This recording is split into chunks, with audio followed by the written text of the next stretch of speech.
I will fight to the end. Well, good afternoon and welcome to Cut to the Chase with Senator Chase, our weekly call-in town hall and radio show. I'm State Senator Amanda Chase, your weekly radio show host. I serve the 11th Senatorial District, which includes all of Amelia, all of Colonial Heights, and most of Chesterfield. I'm a Christian, conservative, Republican, and in that order. I serve on 4 committees: health and education, transportation, local governments, and privileges and elections. And many of the topics that we address on the show are issues that constituents have brought to my attention. And we're going to be discussing a couple of those today on the show. First, I want to thank WNTW 820 AM The Answer for the opportunity to provide this free public service to you each week. If you have a question about today's topic, I invite you to call in. The number is 804-454-1366, and we're going to do our best to answer your question on the show. So, there's so many things that we could talk about today. We could talk about town halls across the country, the silent majority and the loud minority. We could talk about the hard left and their tactics. We could talk about Indivisible. I also want to talk to you about the primary coming up on Tuesday, June the 13th. So let's just talk about that real quick. Mark your calendar, Tuesday, June the 13th. There is a primary coming to you if you live in the Commonwealth of Virginia. You want to be sure to vote, whether you're Republican or Democrat. Both of the primaries are here. So you'll get the opportunity to vote for governor, lieutenant governor, and attorney general. And we have a number of candidates running on both sides, and they will you'll get to make your choice. So make sure you mark your calendar Tuesday, June the 13th. And it's just like a regular general election where the polls open at 6 a.m. and they close at 7 p.m. So make sure you put that on your calendar because you definitely want to get out and vote. We also have information about the Department of Justice. They appointed, as you saw in the news today, ex-FBI Director Robert Mueller as a special counsel to oversee the federal investigation into allegations that Russia and Donald Trump's campaign collaborated to influence the 2016 presidential election. And it sounds like there is agreement as far as his character, Robert Mueller's character, on both sides. But my question is that necessary? I mean, has there been a crime committed that needs to even have some type of appointment or special counsel? So let's go back to the town hall that Congressman Brad and I had. One of the main issues that came up at that meeting was health care. And we've talked about it a little bit on our show, and as we get more information about it, we're going to bring it to you on the show. I will just state that Virginia was one of 19 states that did not expand Medicaid. There were 31 states that did. And I have to tell you, it's so frustrating whenever you read in the paper and you look at the media about what's going on. And I have to tell you that what you read and what you see, and I know you all know this, but it's hard when you're inundated, when you're trying to watch the news, you're trying to stay informed, and you hear what's going on. And it's so different than what the truth actually is. So I just caution you, before you get too upset about different things, make sure that that you have the facts straight on these different issues. But I personally feel, as a Republican, that we did the right thing by not expanding Medicaid. Virginia was one of 19 states that did not, and actually one of 2 states that had a Democratic governor that did not expand Medicaid. And as I've told people before, I truly feel like this was a Trojan horse. The federal government is giving money to the states for 2 years. It was only guaranteed for 2 years. After that, it dropped down to 90%. So the states had to pick up the other 10% of the cost of that. And then after that, it's undetermined how much the states would have to pick up. Undetermined. So it's basically, there was no promise after a certain period of time. And ultimately, we took the more cautious approach and said, we want to wait, we want to sit back and see what's going to happen here. And I'm glad we did, because these states that accepted and decided to expand Medicaid, saying, hey, we don't want to turn away free money. Well, we all know there's no such thing as free money. Somebody's paying for it somewhere. There's no such thing. And it's the states that expanded, and there were 31 states that did, that are now, they have all these people that are on Obamacare and are now having to pay the cost and the brunt of that. And they're having to figure out, where in my state budget am I going to come up with that money now that the federal government is shifting gears? Yeah, that's kind of a problem. So these states are having to decide, am I going to raise taxes? I mean, do I kick people off Obamacare? And, you see all these people who are upset and saying, we're there are issues. I've had a number of people to come to my office and say that whenever they got onto Obamacare, that they were paying a lot of money up front, and it was a high deductible. It wasn't like in the private sector where they paid a small copay and could go to get regular treatment, going to see your doctor just for regular checkups. It, in my opinion, was more of a tax. So anyway, I think it's a good thing. The following is an excerpt from a recent story in the Omaha World Herald. It says U.S. Senator Chuck Grassley, and he's a Republican out of Iowa. He's also a senior member of the Finance Committee, said his grandson, who just happens to be a state House member, warned him that Medicaid cuts could mean quite a bit to Iowa's state budget. Still, Grassley said resources are limited. And he said, quote unquote, from 1965 until now, we've had an open checking account for states.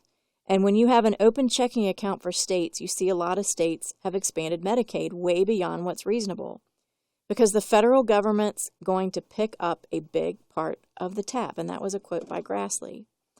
He said, we've got to have some more fiscal responsibility at the federal level. For all the whining, hand-wringing, and concern being expressed by states over potential federal limits on Medicaid payments to the states, the reality is the federal government, facing a $20 trillion national debt, can no longer afford to let the states expand Medicaid at federal expense. And that's what this is about. States that want to continue costly policies on providing Medicaid benefits will have to cover more of the expense themselves. By so doing, they will either A, reform the program so that the expenses are not continuing to swallow up ever-increasing portions of their budgets, or B, reserve the program for its original intent. And the original intent was providing care for the truly needy and indigent. So that's where we are on that situation. Now, I'm going to give you the phone number again. It's 804-454-1366. And we're happy to take your calls on the air today. I have in here in my studio, I have my mom, who is in here visiting. Happy Mother's Day. I haven't seen my mom. I didn't get to see my mom on Mother's Day, so she decided to come to the studio today with me, and I'm so happy to have her here in the audience. And I also have Wayne Campbell, who has been with us before, and he's the owner of Richmond Respiratory and Medical Supply, located in Chesterfield, Virginia, off of Courthouse Road. His business is in my district. And we're going to continue to talk about our big concern with having medical oxygen provided to your parents, to the elderly, to folks who need this oxygen, and the problem that we have with Medicaid not appropriately providing a reimbursement for these businesses so they can operate and stay in business. And so it's everybody that's being hit. I want to go back to one other thing. Under the original Obamacare or AFA, there were nothing but mandates. Employers were mandated to buy this insurance, whether they could afford it or not. This new American healthcare plan does not provide those forced mandates to the employer.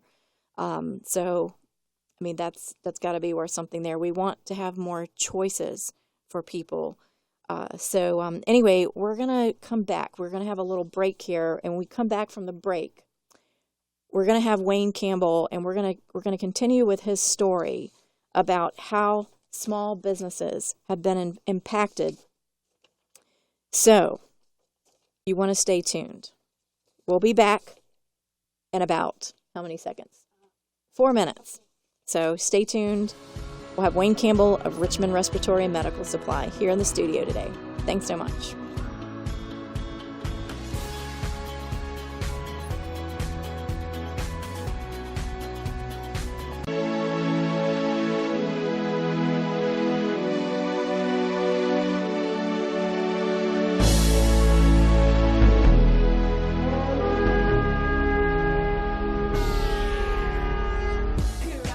Welcome back to Cut to the Chase with Senator Chase. I'm Amanda Chase, your state senator. Feel free to call in. Our number is 804-454-1366. Today we are talking about Medicaid. And Wayne Campbell of Richmond Respiratory and Medical Supplies here in the studio today. He's the owner and a friend, and contacted my office to let me know of an impending crisis which is looming for those who depend on oxygen here in the Commonwealth. We really appreciate him coming in the studio today to bring awareness to the situation. Wayne, welcome to Cut to the Chase with Senator Chase. And we appreciate you coming on the show today to educate and inform our listeners of this critical issue. Let's go back and talk a little bit about your business. You've been in business how many years? Richmond Respiratory, we've owned it for a little over 25 years. That's a long time. And for most of that time, except up through 2013, it's been a pretty profitable business, would you say? Yes, it was well worth staying in business, taking care of the patient, this type of thing. The Modernization Act of 2013 is where the competitive bidding part started, and it affects all the Medicare patients as far as the reimbursement, whether they're on oxygen, CPAP, BiPAP, beds, wheelchairs. Anything durable medical, the price has been reduced greatly in that. And it's making where at this day and age, it really does not pay us to go set the oxygen up, set the bed up, this type thing. And through the competitive bidding, I guess, with the years in past, you could bid on what areas you wanted. We ourselves did bid the first year for oxygen CPAP, and we were offered the bid. We accepted the bid as such. And then I guess in 2 years, 3 years, we had to bid again. Again, we were offered the bid to do the oxygen and CPAP in the patient's home. But once we looked at the reimbursement through Medicare, we realized that we would be losing money to set up a patient on CPAP or BiPAP, this type thing. In fact, I guess a quick example would be, let's say I buy a CPAP machine, I pay $500-$600 for it, depending on which one you get, along with face mask and everything. Medicare pays you back, I think it's $139 the first month and $129 the second month, and they keep reducing the amount. Each month it's reduced out into the end of 13 months, where basically we're there and billing this patient. At the end of the 13 months, if I look back, I get $139 less than I paid for the unit up front. So we kind of finance it for 13 months. We bill for 13 months, but yet we get $139 less than I paid for it. So that was our decision not to accept the bids, going forth or, for this time period. Right. Now, I know that you and I have talked about this, but just for our listeners, are other businesses in the area? There's a number of top oxygen supply companies. We have seen since 2013, there are 13 home care companies, durable medical equipment companies in the Richmond bid area. The CBA, as it was named by Medicare, in this CBA area that have gone out of business. Some have closed the doors and walked. Some have sold to other companies.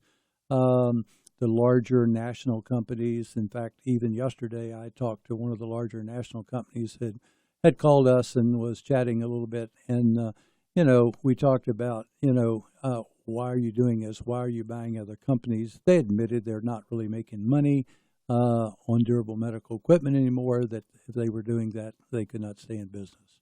They've gone to other products, basically. So that specialty is gone. So where this would affect our listeners is if you have someone that's dependent on medical oxygen. Right now, you could go to a local store, like your store, or there's I think one other major, I think Roberts Oxygen Supplies, Yep. one of the only. Are y'all the only two in the Richmond area? No, there's probably 5 or 6 home care companies. We're the only, I guess, Roberts and ourselves are probably the only mom and pop operated ones, from that standpoint, if you will. There's other national companies that are there, probably 3 or 4 that can be referred to, have accepted the bids. And that's one thing in the bid area, we if you talk to our local ombudsman just a week or so ago, Laura, she was saying, but Wayne, you have 38 home care companies in your area to take care of these patients. And that is definitely not true. We have 5 companies because a lot of these 38 that she's counting on have been purchased, have been bought. Their companies still have the older name on them of what they've been here in the town for years, but they have been bought out by the national companies and they're doing business as, another company. So you would look and think, okay, this company that's here in our town is still open, still doing business, but lots of them have been bought out by national companies, which can be good too. I'm not knocking that. I'm just saying, it's only about 5 different companies rather than 38 that Medicare has. So what this basically does, the competitive bidding, is it drives mom and pop shops out of business. It's driving mom and pops. It's driving a lot of service out of the area from the moms and pops. It's driving service out of the area from the nationals. The bottom line is the patient is not getting the service. We see patients, I know of patients who've been in the hospitals. They were asking to be discharged on a Friday afternoon. We may not get all the paperwork we need, whatever. So ourselves, as well as a lot of other durable medical equipment companies, do not set up on Saturday and Sunday because it's not worth the $50 to go set up and me pay somebody. We're on call to take care of our own patients during the weekend that are our patients, and other companies are on call to take care of their patients. But there are patients that are staying in the hospital Friday, Saturday, Sunday, and discharged on Monday, and we've seen that way more than a dozen times. Ourselves, other companies are doing that. Centers for Medicare and Medicaid, they keep telling Congress that everything's fine. We are saving on the budget. We're doing a great job. This program's really working. It is far from the truth. Patients are not being taken care of. They are not getting their oxygen. They're not getting beds. They're not getting wheelchairs on a timely basis. And Congress needs to do something about it. They need to act on it. And we've been meeting with the different congressmen over the time, and as you know, certainly knocking on your door, say, "Hey, Amanda, come help us." But we haven't seen anything turn around in Washington D.C. or even close to turning around in Washington D.C. And that's kind of disappointing. From 2013 till now, we should see some action going. Right.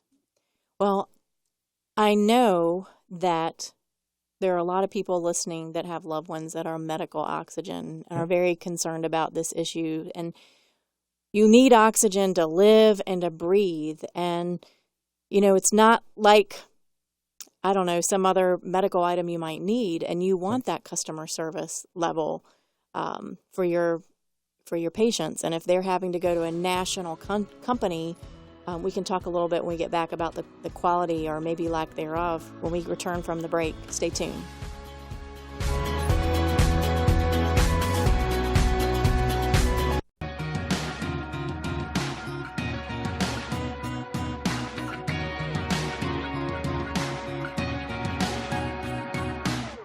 I will fight to the end. Doesn't matter. Well, welcome back to Cut to the Chase with State Senator Amanda Chase, and I'm here with Wayne Campbell of Richmond Respiratory and Medical Supply, just so you can see another issue that we have with Medicare not reimbursing those who provide oxygen, medical oxygen in our area. And if they can't be reimbursed properly, then eventually they go out of business. And we've had a number of businesses to go out of business, and so that's not good. Now, before the break, we were talking about how these national companies are going in and buying out the small mom and pop shops. Yeah.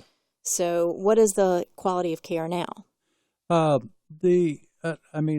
think a lot of the national companies do a good job. There's no question about it.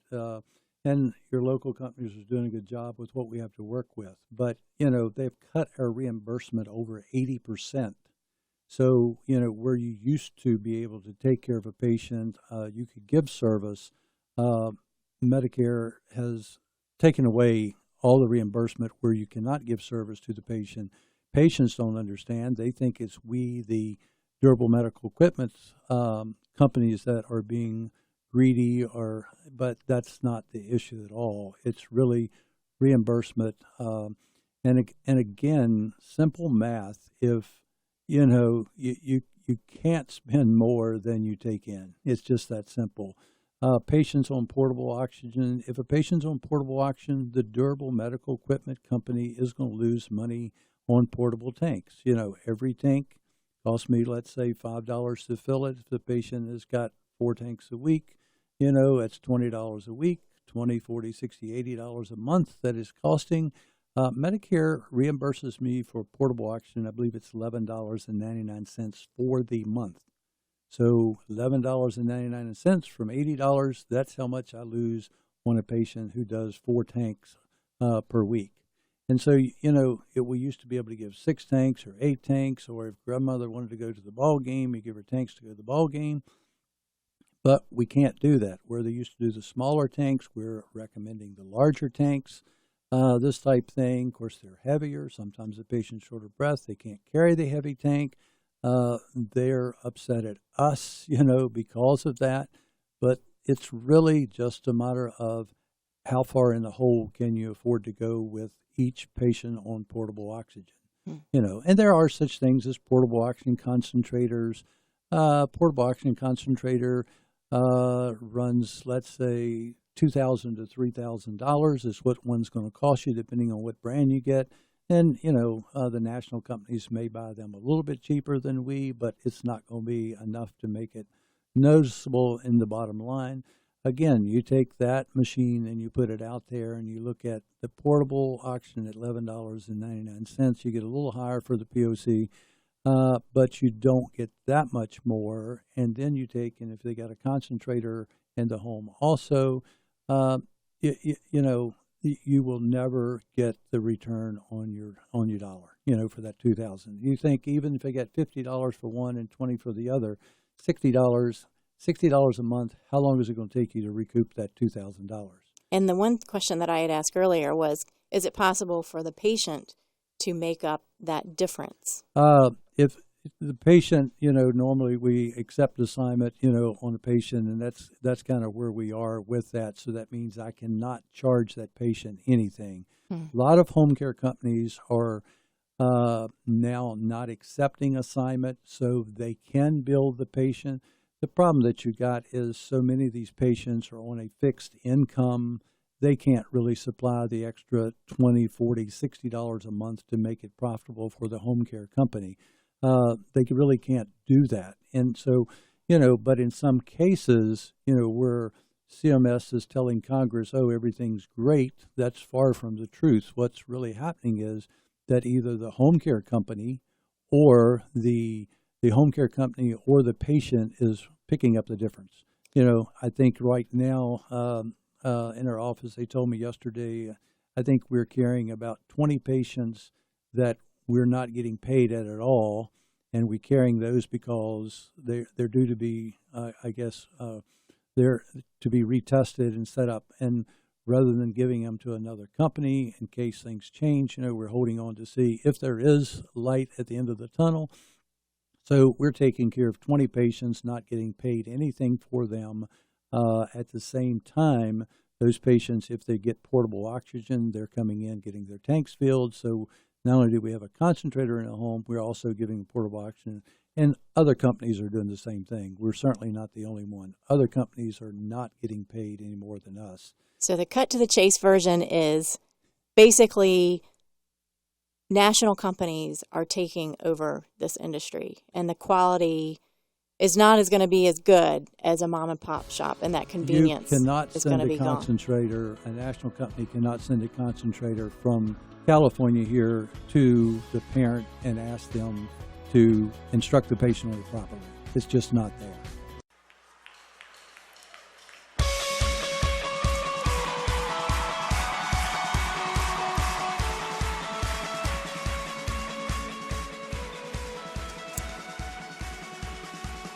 Welcome to Cut to the Chase with Senator Chase. I'm State Senator Amanda Chase, answering your calls today at 804-454-1366.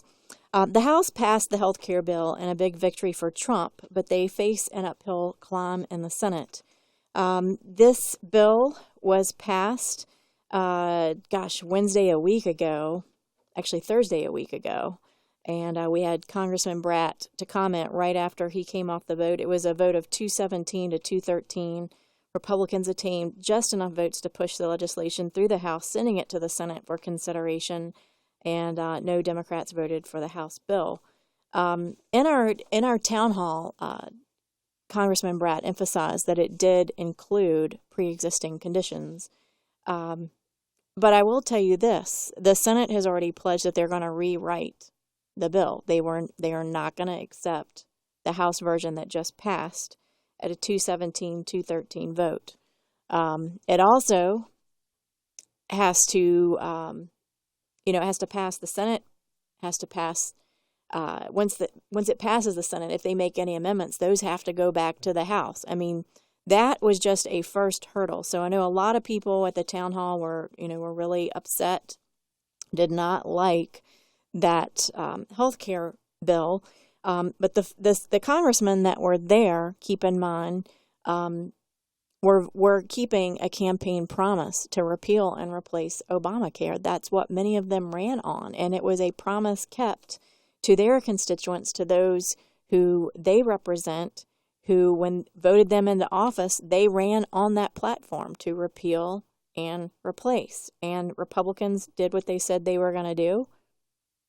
And the House has this legislation, and I'm going to answer an email that I got from, I think it's a constituent. Her name is Leah. I'm not going to say her last name, but I just want her to know I'm answering her question on the air. But she says, like many Virginians and many Americans, I'm concerned about the health care bill that just passed the House.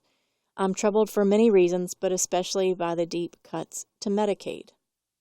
As you know, Virginia has a long waiting list of people for developmental disabilities. They're called DD waivers, by the way, to receive services that enable them to live full lives in the communities. These services are provided by Medicaid dollars. When properly funded, they enable people with autism, cerebral palsy, and other conditions to work, play, and live among their peers instead of being locked away in institutions. We now have 11,000 Virginians waiting for them. They range from infants led by gastric tubes to school kids turned away from child care centers and summer camps, to adults being cared for by aging parents who are at the end of their rope. And I've spoken to you about this in your office. You met my son. I won't mention his name on the air, but he's 8, and I did meet with him on the waiting list in hopes of maybe getting the help they need whenever he reaches adulthood. And I just want to stop to say that I have sat through committee meetings, and it will just break your heart to see the hundreds of parents and several of my friends, honestly, standing in line with their children to speak about this. The needs far outweigh the availability for funds and needs. And those of you who have children with disabilities know that it's expensive. The equipment that's needed can be very expensive, and anywhere from, and I'm just speaking from experience with someone that I know, just the quality of life. One of my close friends, she stays at home with their son who has a form of cerebral palsy, and she stays at home with him and takes care of him, so she's unable to work, and her husband is the sole breadwinner. He lost his job and now has a job where he's not making as much as he did before he worked at the other company. So, and I could tell you story after story. Just my heart goes out to the families that have these situations, and it's something where we're all compassionate. Whether you're a Republican or a Democrat, it doesn't matter. We do want to help these kids, and the challenge continues to be, how do we pay for this? How do we? I mean, in Virginia, we have to balance the budget, and we have limited resources, and it's basically split between 3 different categories, if you will. Education, it's split between that and the Medicaid issue, and transportation. So it's, and we all agree healthcare is very, very important. And so I'm not going to have all the answers here, but I'm going to continue here.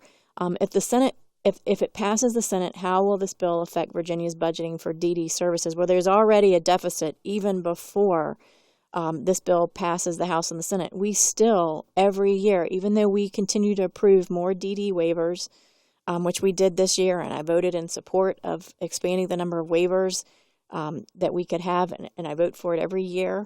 But even before anything is done, there is already a shortage. There are already kids that are needing help that we cannot give them. Is Virginia equipped to make up the difference for federal dollars that no longer apply? If we fall even further behind, what will you do to keep Virginians with developmental disabilities and their families from feeling completely unwelcome in their home state? It's a very complex issue, and we need to continue to work with our budget to make this a priority. In fact, my aide today was meeting with DMAS, and this is an organization that runs this issue of the DD waivers, and they're going to a new system, and there's still a lot that needs to be done to improve the current system that we have. And so we're going to continue to work on this. We want to talk to those of you who have children or developmental disabilities, so that we can work with you if you're having issues. I know my friend that I was talking about, they were just recently dropped, and their son clearly needs the help. So I appreciate the question, and just know that it's something that we're going to continue to work on until we do get answers. And it's very sad. I mean, it's hard. 30 seconds to the break. So we have about 20 million Americans who gained health care coverage under Democratic former President Barack Obama's 2010 Affordable Health Care Act, popularly known as Obamacare. Republicans have long attacked the law, seeing it as government overreach and complaining that it drives up costs. Trump made overturning it a cornerstone of his election campaign. We're going to talk about that when we come back from the break.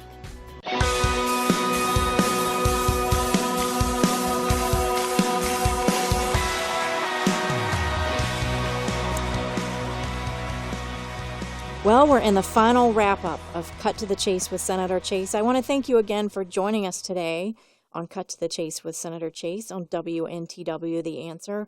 And I hope you will join us each Thursday from 4 to 5 as we strive to address issues that are important to you. If you live in Chesterfield, Colonial Heights, or Amelia, I'm your state senator, and my office is going to do whatever we can to help you. If you'd like notices of upcoming events, town halls, or my weekly newsletter, we have the weekly newsletter during session when we're in session, and out of session we have a monthly letter. You can visit my website, chaseforsenate.com, and sign up. So today we've had a really good discussion here. We've talked a lot about Medicare, Medicaid. Friends, there are not a lot of answers right now. It's still too new to rate. Legislation is very complex and requires a lot of hurdles to jump through. So those of you who are upset, definitely reach out to us. Let us know how you feel. We're happy to hear from you. Send us an email, call our offices. Until the federal level legislation is in its final form and has passed both the House and the Senate, we really don't know what it will look like for us at the state level. So we're on hold for now. The Obama Medicaid expansion scheme would make Virginia's fiscal outlook look more precarious.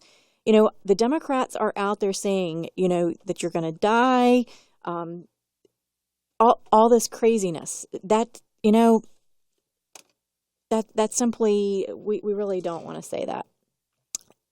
The Obamacare Medicaid expansion scheme would make Virginia's fiscal outlook more precarious. States that have adopted Obamacare's Medicaid expansion have been facing shortfalls directly attributable to the policy. If you look at Montana, they're paying $800 million more than estimated on the program for the next 2 years. Kentucky, $600 million shortfall resulting from the expansion.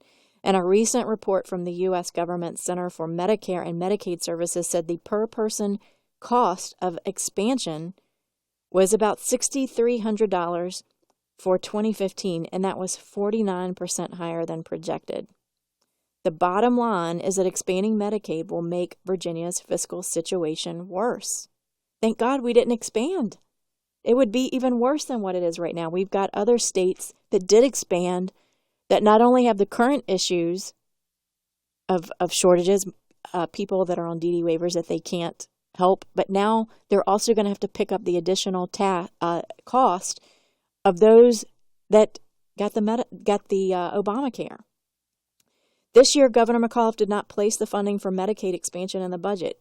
He did ask for the authority to unilaterally expand the program, something he undoubtedly knows had no chance of being approved.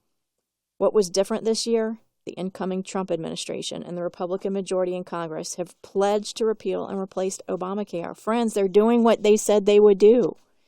People who voted for President Trump and the Republican congressmen and women, they're giving you what you ask for. Stay tuned next week, next Thursday, 4 to 5 on Cut to the Chase with Senator Chase.